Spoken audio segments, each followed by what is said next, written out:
अस्सलाम वालेकुम and a very warm welcome. आप देख रहे हैं आज पाकिस्तान। मैं हूं सिद्रा इकबाल। उम्मीद करती हूं कि आप सब खैरियत से होंगे और ख़ुसूसी तौर पे ओमिक्रॉन और कोविड के लिए जो हमारे पास SOPs मौजूद हैं उनको हम फॉलो कर रहे होंगे। ये बात किसी से ढकी छुपी नहीं है कि ओमिक्रॉन का वेरिएंट बाकी वेरिएंट्स के निस्बत ज़्यादा तेज़ी से फैलता है। इसकी वायरलिटी बहुत ज़्यादा है और ये एक बिल्कुल ही गलत तासुर है अगर आपको कोई ये कह रहा है कि इसके सिम्टम्स बहुत माइल्ड हैं, इससे घबराने की ज़रूरत नहीं है, ये आम फ्लू की तरह है। मैंने जितने लोगों को पर्सनली ऑब्ज़र्व किया है around the new year almost 50% of my friends got the Covid virus, उसमें पॉजिटिव वो आए। यकीनन अगर हम इसको बहुत पहले से कंपेयर करते हैं, यानी बिल्कुल जब शुरुआत हुई थी कोविड की कि आपको 5-6 दिन हाई ग्रेड फीवर रहता है, 102 तक आपका फीवर टच करता था, उस तरह की सूरत हाल नहीं है। लेकिन जो फटीग है, जो बॉडी जिस तकलीफ़ से गुजरती है, उसका शायद आप और हम अंदाज़ा नहीं लगा सकते। इस वक्त दुनिया के बेशतर ममालिक की तरफ अगर देखा जाए एक दफ़ा फिर वो ओमिक्रॉन की लपेट में है। खुसूसन यहाँ पे अमेरिका का जिक्र करना चाहेंगे जहाँ पे record number of people are hospitalized right now.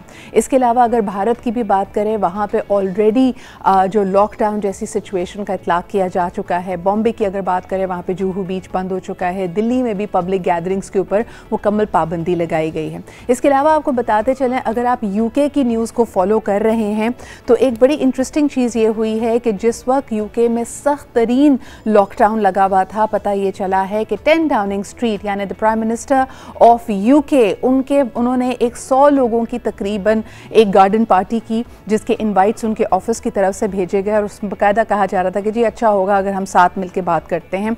And this has created a major uproar. यानी वहाँ पे भी ये बात की जा रही है कि जब पूरा UK लॉकडाउन में था तो ये कितनी गैर जिम्मेदारी का सबूत दिया गया है अगर 10 डाउनिंग स्ट्रीट में ये गार्डन पार्टी अरेंज होती है। This is the big rocking story right now from UK। बहरहाल जी, एक नज़र डालते हैं ओमिक्रॉन के मौजूदा सूरत हाल पे इन पाकिस्तान और उसके बाद बात करेंगे कि इस वक्त क्या हिकमत अमली हो सकती है पाकिस्तान के पॉलिसी मेकर्स की और हम सब की क्या जिम्मेदारी बनती है ताकि इसके फैलाव को रोका जा सके। Let's take a look at this report.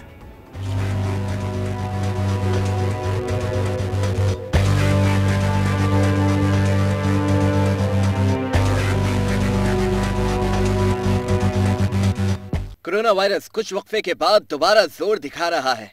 5वीं लहर में पहली बार शरह 3.5% से ऊपर जा चुकी है। रिपोर्ट होने वाले केसेस में कोरोना की अफ्रीकी ओमिक्रॉन की शरह बहुत ज्यादा है। National command and operation centre के मुताबिक मुल्क में कोरोना के मुस्बत केसेस की शरह 3.66% रिकॉर्ड हो चुकी है। मुल्क भर में कोरोना के 45,000 से ज्यादा टेस्ट किए गए हैं, जिनमें से 1,649 अफराद में वायरस की तशखीस हुई। जानलेवा वायरस से मजीद 3 मरीज इंतकाल कर गए। कोरोना की 5वीं लहर में वो शहरी भी मुतासिर हो रहे हैं जिन्होंने बचाव के लिए वैक्सीन लगवा रखी थी, ताहम उनमें वायरस की अलामात और संगीनी इंतहाई कम है। केसेस में इजाफे के बावजूद अवाम एहतियात करने को तैयार ही नहीं है। ये ओमिक्रॉन जो है ना, इसके लिए मैं अवाम से बात करूंगा कि ये इसकी थोड़ा फैलाव थोड़ा तेज़ है। ये बहुत जल्दी फैलता है, लेकिन इसके जो अलामात होते हैं उससे इतने ज़्यादा नहीं होते जितने डेल्टा के होते हैं। तो आपसे गुजारिश है कि इस ओमिक्रॉन से बचने के लिए आप मास्क का इस्तेमाल करें, आप अपने हाथों को बार बार धोएं और लोगों से मखसूस फासला कायम रखें। केसेस में इजाफे के बावजूद अवाम एहतियात करने को तैयार नहीं है। कुछ चीज़ें ऐसी हैं जो लोग से सीरियसली समझ नहीं पा रहे। अगर समझ लेंगे तो उनके लिए फ़ायदा, नहीं हो तो उनके लिए नुकसान है। हमें चाहिए कि पहले की तरह जो एहतियात गवर्नमेंट ने की है वो एहतियात करनी चाहिए। हमारी जो कौम है उसको अवेयरनेस नहीं है, वो किसी भी चीज़ की तरफ उन्होंने तवज्जो नहीं, जब आखिर पे काम आए ना तो फिर उन्होंने करना। मास्क का इस्तेमाल करना चाहिए और गवर्नमेंट के मुताबिक इस चीज़ पर अमल करना चाहिए। एहतियात जिसे कहते हैं वो करने वाली कौम हम नहीं है। एक चीज़ जब हद को पहुँच जाए तो उसके बाद शायद हमें लगता है कि यार हाँ अब एहतियात करनी चाहिए, जब काफ़ी देर हो चुकी होती है। हुकूमत का जो कचाव है वो ऊपर से हट गया है। आवाम ने भी ये किया, सोच लिया कि यार ये चीज़ें हो गई है मजाक सी। मुल्क में अब तक कोरोना से 13,05,707 अफराद मुतासिर हो चुके हैं, जिनमें से 12,58,987 मरीज मुकम्मल सेहतियाब हो चुके हैं। जी जनाब, ओमिक्रॉन की अगर ताज़ा तरीन नंबर्स की तरफ नज़र डालते हैं तो इस साल की शुरुआत से लेकर अब तक यूएस ने पूरी दुनिया के रिकॉर्ड्स तोड़ दिए।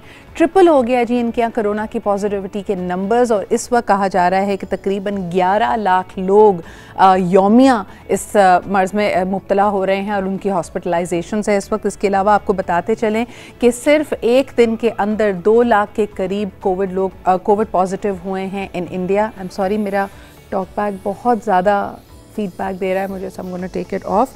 इसके अलावा जी आपको ये भी बताते चलें कि तकरीबन 1000 से ज़्यादा केसेस, 5वां रोज़ है कि दिन में 1000 केसेस पाकिस्तान में भी आ रहे हैं। तो it is very very difficult right now. लेकिन इस वक्त हम बात करना चाहेंगे डॉक्टर जावेद अकरम साहब से, जो कि वाइस चांसलर हैं यूनिवर्सिटी ऑफ हेल्थ साइंसेज़ के। आप हमारे साथ ऑनलाइन मौजूद हैं। I hope I will be able to help here you. अस्सलाम वालेकुम डॉक्टर जावेद। जी thank you so much and अस्सलाम वालेकुम। डॉक्टर साहब बहुत शुक्रिया हमें ज्वाइन करने के लिए। मुझे ये बताइए कि इस वक्त जो सूरत हाल है काफ़ी तशवीशनाक है पाकिस्तान में। अभी हमने जिस तरह रिपोर्ट दिखाया कि लोग इसको फिर भी सीरियस लेने पे आमादा नहीं हैं, क्या कहेंगे आप? बहुत अफसोसनाक सूरत हाल है जी from point of view of the virus. ये वायरस तो जाहिर है म्यूटेट करती रहेगी, और अब तो ओमिक्रॉन के बाद डेल्टा क्रॉन भी एक कल नए रिपोर्ट हुए हैं साइप्रस से, और वो दोनों के करैक्टरिस्टिक्स हैं उसमें, डेल्टा के भी और ओमिक्रॉन के भी, और उसमें 10 ज़्यादा म्यूटेशंस हैं। ओमिक्रॉन अलोन में 50 म्यूटेशंस हैं, और उसमें से 30 स्पाइक प्रोटीन्स में हैं जो कांटे आपको नज़र आते हैं। और कांटों की अहमियत ये है कि इसने एक से दूसरे को लगने में वो कांटे कलीदी किरदार अदा करते हैं, बिकॉज वो कांटे ही हमारे लंग्स में अटैच हो पाती है ये वायरस और इंटरनलाइज हो जाती है, जिनको हम स्पाइक प्रोटीन्स कहते हैं। सर इस पर क्या कहेंगे, ये तासुर किस तरह पैदा हुआ कि ओमिक्रॉन कदरन माइल्ड है, यानी इतना ज़्यादा तशवीशनाक नहीं होता, इसकी जो सिम्टम्स हैं वो भी आसान हैं, तकलीफ़ नहीं होती। इस तासुर ने मुझे लगता है लोगों को बेपरवाही की तरफ ले गई है।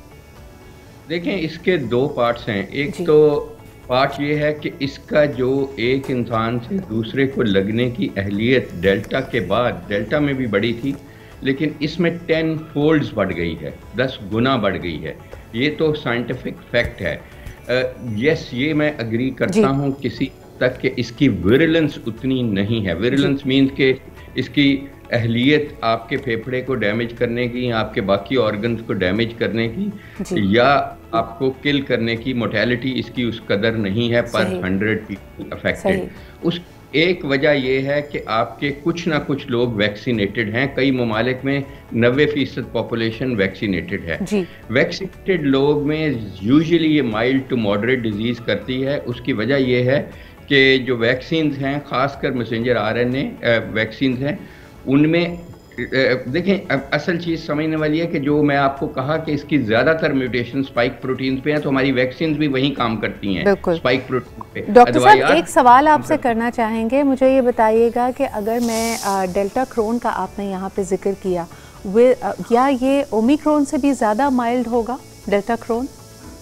देखिए इस स्टेज पे ये कहना, ये सिर्फ हमें 36 घंटे हुए हैं कि ये रिपोर्ट हुआ है साइप्रस से, सेप्रियट डॉक्टर एलन उसने किया है, और इस वक्त तक जो उनके हॉस्पिटलाइज्ड लोग हैं उनमें ये ज़्यादा पाया गया है दैन साइप्रस में जो आउटसाइड द हॉस्पिटल हैं जो। तो इसलिए ये कहा जा सकता है कि ये ज़्यादा हॉस्पिटलाइजेशन रेट बढ़ाएगा। बिल्कुल सही। डॉक्टर साहब मुझे पाकिस्तान के बारे में थोड़ा सा ब्रीफ कीजिएगा। इस वक्त ओमिक्रॉन की वजह से, जिस तरह हमने कहा कि 5वां रोज़ है जहां 1000 से ज़्यादा पॉजिटिव केसेस रिपोर्ट हुए हैं, हॉस्पिटलाइजेशंस अभी भी कम है। इसी चीज़ पे इंतज़ामिया नज़र रखे हुए, और तभी उन्होंने कहा है कि इस वक्त हम किसी लॉकडाउन या फिर किसी रिस्ट्रिक्शन की तरफ नहीं जा रहे, ना हम बिज़नेस आवर्स को कम कर रहे हैं। लेकिन मुझे ये बताइएगा कि 50% जो पाकिस्तान में केसेस रिपोर्ट हो रहे हैं उसमें हमें स्ट्रेन नज़र आता है ओमिक्रॉन का। बकिया जो कोविड के केसेस हैं उसमें इस वक्त पाकिस्तान में सबसे एक्टिव वेरिएंट कौन सा है? देखें सबसे एक्टिव वेरिएंट अभी भी डेल्टा ही है जी, और डेल्टा के साथ ही हो रही हैं, लेकिन ओमिक्रॉन रैपिडली इंक्रीज कर रहा है क्योंकि इसका ट्रांसमिशन पोटेंशियल बहुत ज़्यादा है, स्पेशली इन ए कंट्री जो कि बहुत बड़ी मुल्क है, 22 करोड़ से ज़्यादा का मुल्क है, और वहाँ पे सिर्फ 50% को वैक्सीनेशन हुई है, और उनमें से भी सिर्फ 7.5 करोड़ को 2 वैक्सीन मतलब डबल डोज कंप्लीट हुई है वैक्सीनेशन। तो इन हालात में तो इसका फैलाव प्रिडिक्टेड था। जब ये पहली दफ़ा आई थी तो मैंने यही कहा था कि पाकिस्तान में अनफॉर्चुनेटली हमने पेंडेमिक फटीग में मुब्तला हो गए हैं कि हमने पाबंदियाँ अपनी ज़िंदगी से सरासर ख़त्म कर दी हैं, और ख़ास करके शादियों का सीज़न, न्यू ईयर सीज़न। लेकिन डॉक्टर साहब, I am sorry to interrupt you here, ये हम एक तरह से पूरी दुनिया में देख रहे हैं कि वहाँ पे क्योंकि अब रेजिस्टेंस आ रही है, people are so tired of the restrictions and the SOPs। हम अगर मैं इंडिया की तरफ नज़र डालती हूँ, उन्होंने कहा है कि आइसोलेशन का पीरियड पहले 14 दिन होता था या 10 दिन होता था, अब उसको घटाकर 7 दिन कर दिया गया है। इसके अलावा अगर आपका कोविड PCR का टेस्ट पॉजिटिव आता है, पहले ये SOP था कि जब तक आपका नेगेटिव टेस्ट ना हो जाए आप लोगों से ना मिलें। अब नेगेटिव टेस्ट की शर्त ही ख़त्म कर दी गई है कि अगर आप पॉजिटिव हो भी जाएं उसके बाद 10 दिन के बाद आप घूम फिर सकते हैं, आइसोलेशन ख़त्म कर सकते हैं। तो ये हुकूमती सतह पे, रियासती सतह पर भी तो SOPs बदल रही हैं। नहीं देखिए सिद्रा, वो एक साइंटिफिक एविडेंस बेस्ड चीज़ है। हमने, मेरी यूनिवर्सिटी ने इस पे तहकीक बहुत की है कि देखें जो आपकी इन्फेक्टिविटी है वो आपकी 6th to 7th डे पे ख़त्म हो जाती है। आप किसी को लगाने की अहलियत, दिस डजंट मीन कि आपका टेस्ट नेगेटिव हो जाता है। टेस्ट का नेगेटिव होने का आपकी इन्फेक्टिविटी से कोई ताल्लुक नहीं है। उसकी वजह यह है बहुत सारे लोगों में इसलिए 1 महीना 1.5 महीना तक पॉजिटिव रहता है कि आपका जो रेटिकुलो एंडोथेलियल सिस्टम है, स्पेशली स्प्लीन में, ये वायरस टूटती है।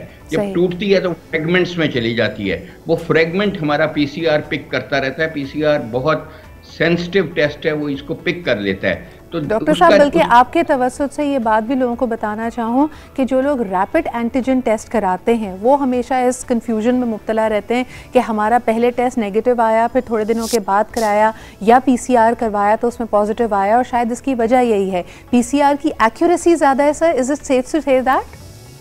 एब्सोल्युटली। PCR और फिर PCR को भी हमें मॉडिफाई करना पड़ता है, और किया है, और ये हमारी यूनिवर्सिटी ने ही तमाम लैब्स को बताया था कि इसमें S जीन ड्रॉप आउट है। कि अगर आप रेगुलर PCR करा रहे हैं और S जीन ड्रॉप आउट नहीं चेक कर रहे, जो इसमें देखा गया है ओमिक्रॉन में, तो आप इसको डेल्टा ही कहते रहते हैं, क्योंकि ये वाहिद म्यूटेशंस हैं जिसमें S जीन ड्रॉप आउट आया, यानी स्पाइक जीन का ड्रॉप आउट आया है। डॉक्टर साहब, आपकी मौजूदगी का फ़ायदा उठाते हुए 2 छोटे छोटे सवालात करना चाहूँगी। सबसे पहले, जब लोग रिकवर कर जाएं कोविड से, यानी जैसे आपने कहा कि इसकी इन्फेक्टिविटी कम हो जाए, दूसरों को वो नहीं लगा रहे हैं, कुछ टेस्ट का आजकल जिक्र किया जा रहा है जो आपको ज़रूर कराने चाहिए ताकि आपको ये पता चले कि कोविड वायरस ने आपके जिस्म के अंदर आपके किन आज़ा को प्रॉबेबली हिट किया है। लोग इसमें कहते हैं कि जी आप लिवर के लिए टेस्ट कराएं, अपने फेफड़ों के लिए कराएं, किडनीज़ के लिए कराएं। इसकी कुछ वजाहत करेंगे, क्या ये ज़रूरी हैं? देखिए, बच्चों में अभी एक तहकीक हुई हमारी, हमने देखा कि बच्चे जिनको ये कोविड होता है, खुदा न खास्ता अगर वो mild to severe to moderate disease होती है, तो उनमें डायबिटीज़ के chance later on in life बढ़ जाएंगे। क्योंकि ये बहुत सारी चीज़ें देखी गई हैं। अगर आपको सीरियस या मॉडरेट डिजीज़ हुई है, माइल्ड डिजीज़ का इतना नहीं है, उसके बाद आपके क्लॉटिंग का निज़ाम बहुत तेज़ हो जाता है और रहता है।